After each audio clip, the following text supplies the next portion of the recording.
오늘 설교의 제목이 근 있는 자감입니다. 근자감. 원래는 이제 근거 없는 자신감이라는 단어로 사용되는 단어이죠. 이건 이제 좀 자료를 찾아보니까 2005년도에 이 단어가 회자되기 시작했더라고요. 한 보이그룹의 데뷔 무대에 섰는데 어떤 한 친구가 떨리지 않는다, 안 떨린다고 하니까 근거 없는 자신감이다라고 했습니다. 거기서 유래가 된 말인데요. 이 단어와 비슷한 단어들이 좀 있습니다. 만용이라는 단어를 또 비슷한 용어로 말할 수 있는데, 근데 이제 좀 만용이라는 단어는 좀 더 진지하고 좀 무게감 있지 않습니까? 무모한 상황이 단어를 사용하는 것 같아요. 또 비슷한 단어가 허세라는 단어도 있습니다. 근데 이 허세는 속은 비어있고 겉으로만 있는 척하는 그런 이제 의미로 사용되는 단어이기도 하죠. 그렇다면 자신감, 근거 없는 자신감과 허세, 이건 좀 어떻게 차이가 날까 좀 보면, 허세는 속이 텅 비어있는데 그냥 있는 척해서 좀 세 보이려고 하는 거고, 근거 없는 자신감은 자기가 속이 비어있는 것도 모르는 거죠. 그런데 이제 혼자서만 객관화가 덜 된 자신감이라고 표현할 수 있을 것 같습니다. 믿지 않는 사람들의 눈에는 신앙이 그렇게 보일 때가 많을 것 같아요. 왜냐하면 신앙생활 하는 사람들, 또 신앙을 근거해서 가는 사람들 보면 때로는 무모하게 보이고 때로는 만용처럼 보이고 허세처럼 보이기도 할 것이기 때문입니다. 오늘 본문에서 만나는 다윗도 사실 그렇게 보일 여지가 다분합니다. 다윗은 아직 소년입니다. 전쟁에 나갈 나이도 되지 않은 어린 소년이었습니다. 전문적인 훈련을 받은 사람도 아닙니다. 그냥 양이나 치던 목동이었습니다. 그런데 또 이제 골리앗과 비교하자면 체격의 차이가 아주 비교 대상이 되지 않는 어린 소년입니다. 그런데 이 소년이 사울 왕 앞에서 이렇게 말합니다. 32절을 보면 그로 말미암아 사람이 낙담하지 말 것이라. 주의 종이 가서 저 블레셋 사람과 싸우리이다. 이렇게 말하고 있습니다. 골리앗 때문에 용기를 잃어서는 안 됩니다. 제가 가서 그 골리앗과 싸우겠습니다. 라고 말하고 있는 겁니다. 아니, 그 어린 소년이 오히려 어른들을 위로하고 있습니다. 전문적인 군사훈련을 받은 군사들을 위로하고 있는 겁니다. 그리고는 어른들과 군사들은 다 도망치고 있는 상황에 어린 소년 하나가 나서서 자기가 싸우겠다라고 자신있게 말하고 있습니다. 이것이야말로 정말 만용이고 허세이고 세상이 보기에 이것은 분명히 근거 없는 자신감처럼 보입니다. 그러나 우리가 이 본문을 자세하게 살펴보면 다윗의 자신감에는 분명한 근거가 있습니다. 그리고 오늘 본문에서 우리가 그 근거를 좀 찾아보고 우리도 이런 근거를 가지고 담대한 사람이 되었으면 좋겠다라는 말씀을 나눕니다. 먼저는 일상에서 쌓은 작은 성실이었고, 두 번째는 일상에서 경험한 하나님, 그리고 세 번째는 일상에서 갈고 닦은 실력이 그의 자신감의 근거였습니다. 오늘 이 말씀을 세 가지로 한번 살펴보면서 우리의 자신감은 어디에 근거해야 될지 생각해 봅시다. 첫 번째는 일상에서 쌓은 그의 작은 성실들이 그를 담대하게 만들었다라는 것입니다. 34절과 35절을 같이 읽겠습니다. 다윗이 사울에게 말하되 주의 종이 아버지의 양을 지킬 때에 사자나 곰이 와서 양 새끼를 물어가면 내가 따라가서 그것을 치고 그 입에서 새끼를 건져내었고 그것이 일어나 나를 해하고자 하면 내가 그 수염을 잡고 그것을 쳐 죽였나이다. 사자와 곰이 어린 양을 물고 가면 다윗이 쫓아갔대요. 맹수의 입에서 그 어린 양을 건져냈대요. 아니, 맹수가 또 달려들면 수염을 잡고 그 맹수를 쳐 죽이기까지 했다고 합니다. 그런데 여러분, 오늘 이 본문의 말씀의 이 장면을 그냥 단순하게 볼 게 아닌 것 같아요. 이런 모습이 만들어지기까지 다윗을 한번 생각해 봐야 된다는 겁니다. 어느 날 갑자기 다윗의 이런 담대함이 만들어진 게 아니라는 거예요. 다윗이 있던 곳을 생각해 보세요. 상상해 보세요. 그곳은 들판입니다. 양떼를 몰고 다니는 들판입니다. 어떤 뭐지 이거? 단어가 생각이 안 나요. 울타리가 있는 것이 아닙니다. 거기서 숱한 동물들 또는 야수들을 그 맹수들을 만날 수밖에 없는 그 현실에 있었습니다. 얼마나 많은 실패가 있었겠습니까? 그런 실패를 겪고 이겨내서 이번에는 사자와 곰까지도 마주 대할 수 있는 상태가 된 거예요. 하루하루를 하찮게 여기지 않고 양을 노리는 그 짐승들을 매일매일 막아낸 겁니다. 그 성실들이 쌓여서 사자와 곰 앞에서도 물러서지 않는 사람이 된 것입니다. 우리는 일상에서의 그 작은 성실함을 하찮게 여기면 안 됩니다. 작은 일에 성실한 그 경험들이 쌓여서 깊은 내면의 담대함이 되도록, 담대함으로 치환되도록 해야 된다는 겁니다. 스스로를 단련할 수 있는 정말 쉽고 좋은 방법이 하나 있습니다. 여러분도 많이 들어봤을 거예요. 아침에 일어나면 이불 개라라는 소리를. 사실 이것은 미국 미 해군 맥 레이건 제독이 2014년도 텍사스 대학교 졸업 연설에서 이렇게 말을 했다고 해요. 세상을 바꾸고 싶다면 침대 정리부터 하십시오. 아침에 첫 번째 과업을 완수하면 작은 성취감이 생기고 그것이 다음 과업을 해낼 용기를 줍니다. 라고 연설을 했다는 거예요. 정말 맞는 말 같아요.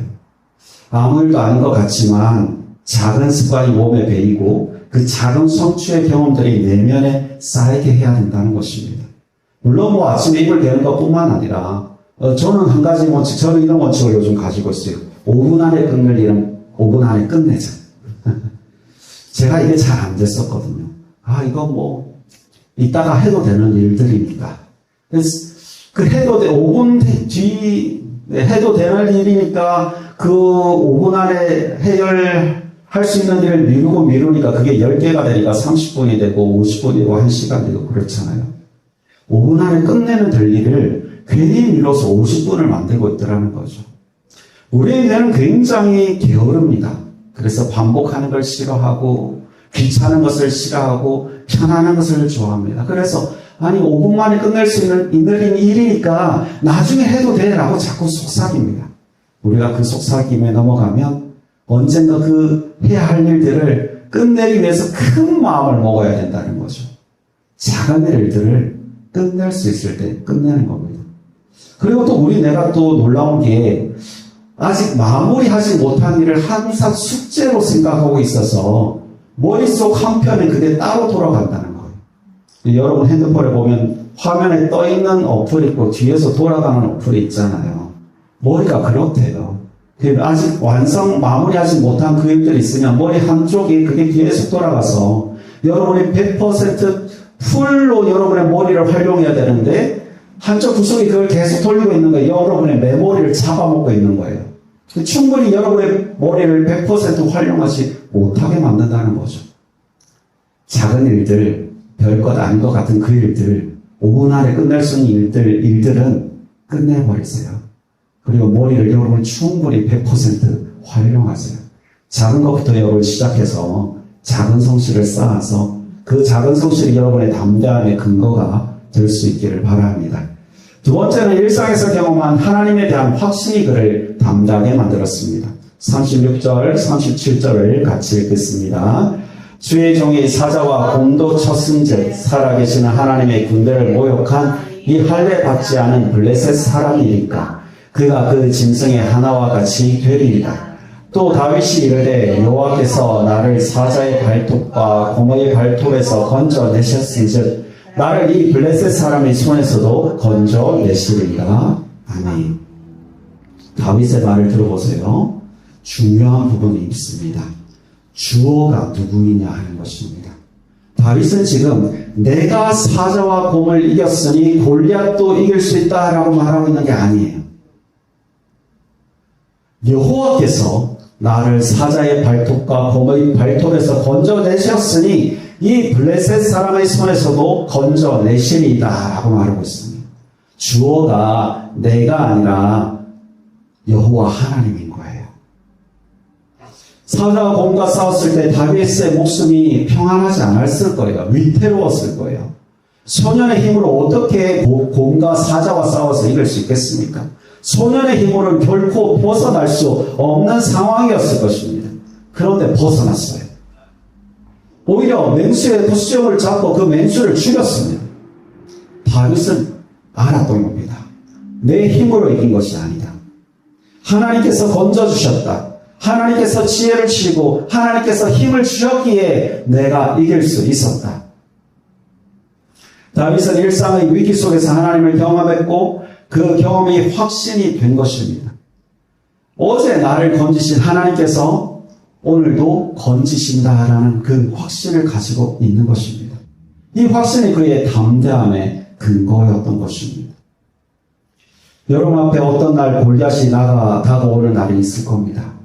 그 전에 여러분 하루하루의 일상 속에서 하나님을 향한 그 확신들을 쌓아놓으시기 바랍니다.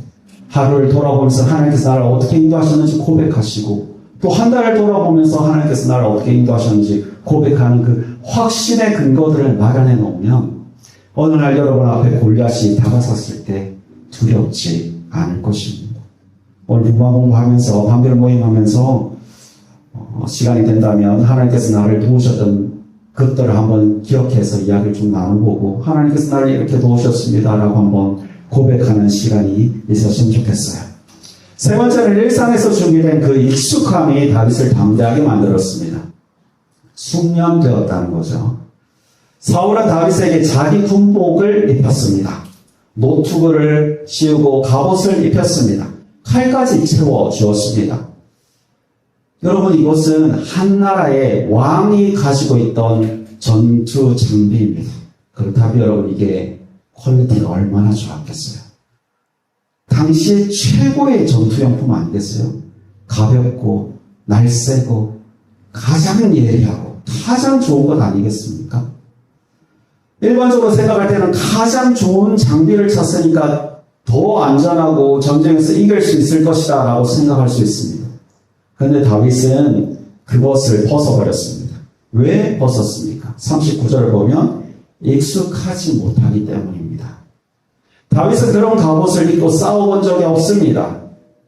남의 갑옷이 아무리 좋아 보이고 대단하게 보이고 날쌔게 또는 안전하게 지켜줄 것 같아도 내 몸에 맞지 않으면 소용이 없는 거예요. 게다가 왕의 전투복은 하나님께서 다윗을 훈련시킨 도구가 아니었습니다. 오히려 다윗의 손에 있던 것은 왕의 갑옷과 비교하면 정말 허접해 보이는 막대기 하나, 물매 하나, 그리고 돌멩이들이었습니다. 우리가 이걸 장난감 정도로 생각할 수 있는데 사실은 사상 20장 16절을 보면 이제 베냐민 지파에 물매질하는 사람의 숫자가 나오는데 700명 있었어요. 당시엔 이게 전문적인 무기였습니다. 성경은 그들이 물매로 돌을 던지면 머리카락 하나도 빗나가지 않았다라고 말하고 있습니다. 그 정도로 정확했어요.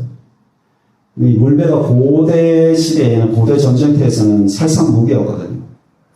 다윗은 그러니까 들판에서 양을 지키며 물매를 돌렸습니다. 셀 수 없이 연습을 했을 거예요. 저 멀리 맹수가 나타나면 막대기로 던지겠어요. 소리를 지르겠어요. 뭘 하겠어요. 물매로 먼저 쫓아내는 거죠. 물매로 멀리 던져서 그 맹수를 맞췄을 것입니다. 하나님은 다윗을 왕궁에서 칼로 훈련시키지 않으셨습니다. 들판에서 물매로 훈련시키셨습니다.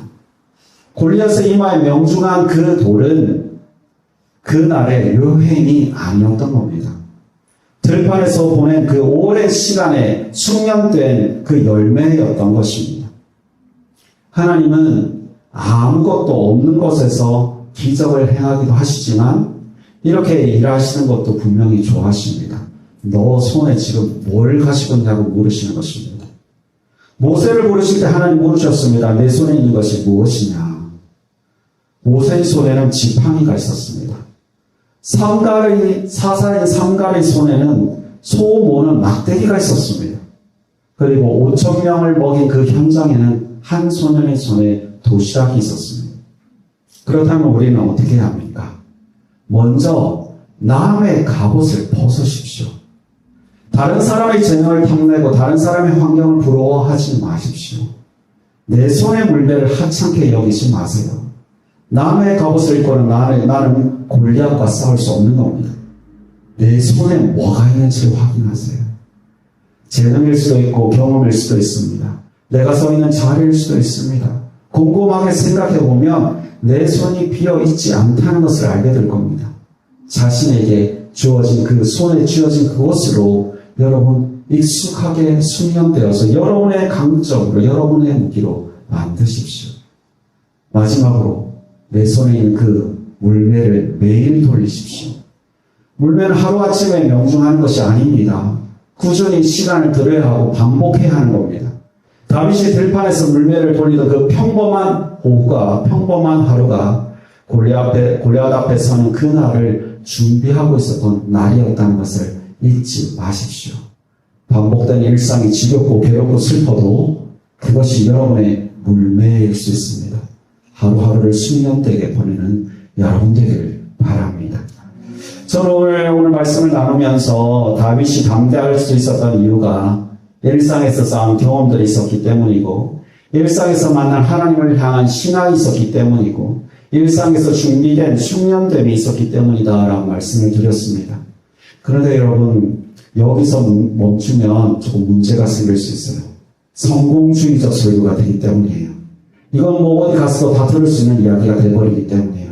그럼 우리는 설교는 무엇일까? 우리가 결코 잊어서는 안 되는 것이 있다는 겁니다. 돌보다 중요한 거는 돌을 들고 있는 손이에요. 그리고 그 돌을 돌리는 연습을 하고 있는 것보다 더 중요한 거는 그 손을 주관하시는 하나님이신 겁니다. 누구의 손에 들려있는가가 가장 중요하다는 것입니다. 하나님께서 붙드시지 않으면 다윗의 물매도 돌멩이에 불과한 것입니다. 하나님께 붙들리지 않으면 다윗은 골리앗 앞에 설 수 없는 것입니다. 하나님께서 이끄시지 않으시면 다윗은 한 나라의 왕이 될 수 없었던 것입니다. 중요한 것은 하나님께서 사용하신 겁니다. 그러면 우리가 이렇게 매일매일 준비하고 훈련할 필요 없는 거 아니에요? 라고 말할 수 있지만 아니에요. 하나님께 쓰임받을 수 있도록 하루하루를 준비하는 거예요. 하나님께서 나를 더 귀하게 사용하실 수 있도록, 더 영향력 있게 사용하실 수 있도록 우리가 준비해 가는 것입니다. 하나님께서는 우리의 연약함을 아십니다. 다윗의 자손이신 예수를 보내주셨습니다. 다윗이 골리앗 앞에 맞서 섰던 것처럼 예수님께서 사망의 권세 앞에 맞서 서셨습니다. 예수님께서는 우리의 대표가 되셔서 죄와 사망과 싸우셨고 십자가와 부활로 완전히 승리하셨습니다.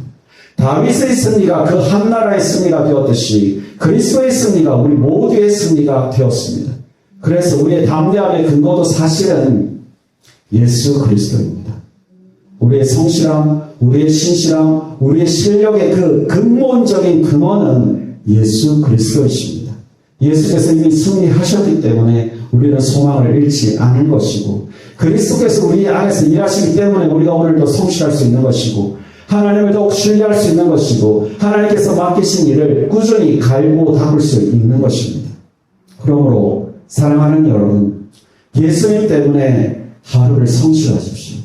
예수님을 바라보며 하루를 더욱더 신실하게 살아내십시오. 예수님을 바라보며 더 신실한 사람으로 성장하십시오. 예수님을 위해서 하나님께서 맡기신 일을 충성스럽게 감당하십시오.